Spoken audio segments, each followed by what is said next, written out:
Alright, what's up guys? Welcome back to a new video on East Coast Manga. So today I'm going to be talking about Satoshi Kon's Opus. Now, this is a really interesting manga in my opinion. I'm going to have two halves to this video. So the first half is going to be no spoilers. The second half will be some spoilers. The first half we're going to dive into what this manga is about. Do I recommend it? Do I not recommend it? And the second half is going to be more of a review. I might get into some specifics and details that I don't want to spoil for other people. So first things first, I want to say thank you to everyone who's subscribed the last couple of days. I'm not exactly sure when this is going up, but at the moment I'm currently at 240 subscribers, which is crazy because just a couple of days ago I was only at 200. And also everyone who's checked out my huge haul, that was awesome. That blew up to like 700 something views within like a day and a half, and that's just unbelievable. So anyone who's new, anyone who is coming from like that video or one of my other recent videos, I just want to say thank you for sticking around. And I'm going to have, like I've been saying, a ton of content, a lot of one-shots in one-volume reviews. And yeah, without further ado, let's get right into this. So Satoshi Kon's Opus, this is a very interesting manga because for those of you who don't know, Satoshi Kon, he died before he was able to actually finish this manga. Now, that doesn't mean he died like while he was writing this. What actually happened was this was being published in, I believe, either a weekly or a monthly magazine called Comic Guys Magazine. Now, like I said, this was back in 1995. It ran from 95 to 96, and then unfortunately the entire company, the comic company that was publishing this in their magazine, went bankrupt and they closed down. So his contract to make this manga was unfortunately terminated, and at the time he couldn't find any other company that would basically bring him on to finish this manga. So this truly is an unfinished manga, which is really disappointing because it's a really, really great manga. And the reason why he wasn't able to go back and finish it was because he actually got into writing and directing anime. So he moved from manga to anime, and there's some works which you guys may know of. So Paranoia Agent is something that I mentioned a couple of videos ago, and it's a really, really good anime. I actually said it was one of the 10 anime that I'm currently watching, and at the time I had no idea that he actually directed that anime. So after I learned that, I was just blown away by his ability to both write a manga and direct an anime. So then shortly after his directing career, he did die of pancreatic cancer, so that's the main reason why he wasn't able to finish it. Now, something cool about this though is after his death, it was found out that there was another chapter written for this story, which they put in the back of the book, and it's very interesting the way he portrays the situation, because this manga is all about breaking that fourth wall. It is, if there's a fifth wall, like, it breaks the fifth wall. I mean, this is a really, really cool manga. And to get into what the manga is about, basically it's about this mangaka who has a ton of trouble writing this last chapter to his manga. The manga itself at its base is basically your hero and villain type manga, where there's this all-powerful villain and then there's a couple protagonists. I don't want to get too much into that whole story, but the manga itself that he's writing isn't like a standout manga, but it's pretty good. And he has a lot of trouble writing that last chapter, and he basically gets pulled into his own manga, and he has to live within his manga for periods of time, and it's really, really crazy. It's a completely unique idea in my opinion, and I think it's already a absolutely standout manga and a fantastic manga. Now, when we're talking about like scores and stuff like that, I don't know where it ranks, but I know if it was able to be finished, it would rank a lot higher. So I absolutely recommend you guys get this manga. It is like a psychological thriller with some battle scenes, and honestly, it's just really, really awesome. I think it's super unique. There's elements of like time travel, but time travel within his like chapters and stuff like that.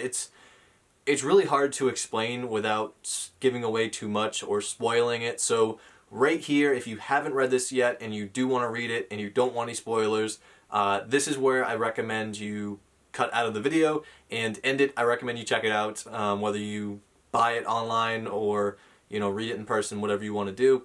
And this is going to be your last chance to exit before there are any spoilers. Alright, so now to get into my actual in-depth kind of review. I thought this manga was really cool because I'm a sucker for time travel, and in the fact that there was so much traveling between chapters going back and forth, I think was really sick. I'm not a huge fan of the ending, obviously, because it seems like it's cut so abruptly, and you're basically left on a cliffhanger. You're trying to figure out whether the villain was actually playing everyone this whole time, and if he was actually in control, and it makes you wonder, like, how much farther would this manga have gone? Like, would this have been a one-shot? Whether, you know, could this have been drawn out so much longer? I think it actually could have been made into a multi-volume series, because when you have the ability for the characters to be able to climb out of their world and come into the real world, which we saw with with his female protagonist. I'm not going to get into names because I can't remember all the names off the top of my head, and I feel like that would just kind of confuse things. But I feel like the villain was just one of those like almighty god type tier villains where I truthfully, I do think he was playing everyone, and I think there was, because of the time travel aspect, like the fact they went to the very beginning and he saw the chapter and he saw what was happening, that would then affect his knowledge moving forward. I don't know, time travel gets so tricky and confusing, especially the way the authors or directors are doing it in their movie, film, TV show, manga, book, doesn't matter. But like this manga really captured my attention, and I feel like it's almost like a historic piece for manga collectors, if that makes any sense, just because it really truthfully is a manga that never got completed and is really, really good. Manga could have died before he was able to technically complete it. It's only a one-shot too, so I mean, I think it's good in everyone's collection. And I just thought it was really well done. Being able to go in between his world and his manga's world, and then I thought each of the characters, they didn't add too many characters, just like a couple main characters, and I thought they were built pretty well. I thought it was really unique the way that he drew his female protagonist to look like his girlfriend, and it kind of went into building and drawing manga, but it didn't go too heavily into that. It just kind of gave some like key points, and I thought it was really just, I don't know. I also loved how the backgrounds, like at the beginning of the manga, his basically like assistant was drawing the backgrounds, and they hadn't really finished because they had to put like details and stuff like that in, and you saw that when they were traveling, like you got to a certain point and it was basically just like line art and just blocks, but not like actual buildings. And I feel like in any type of media or manga or TV shows, like people don't like to break that fourth wall. Similar to anyone who's watched like Deadpool, the Deadpool movies, breaking that fourth wall is different, and it's something that a lot of people don't want to get into.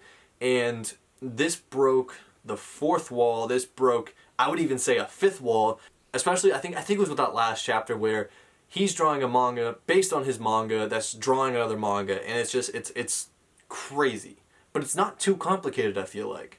I also like that even at that time they still understood kind of how time travel works, in the sense of like when you go back and you change things, then it disrupts the future. And when his chapters were basically disintegrating because things were being changed in the past, I thought that was super unique, and also just something to add on to the list of things I like. Now, things I dislike, I mean, I feel like, at least at the moment, nothing really stood out to me. You know, obviously I hate how it was never finished. I feel like even though he wasn't contracted, I would have loved to see him still finish it and have actual chapters, but I know it takes a lot of work, and I know he's focusing on directing and writing, you know, his anime, movies and TV shows. And I'm sure at the time this was probably a super underrated manga, and even right now I would probably say it's underrated just because it's only one volume, one shot. But I don't know, for those of you guys who have read this, I'd love to hear your opinions in the comments. I know he has some other works that I'm looking to get into. I've been recommended Tropic of the Sea, so that's something I want to get.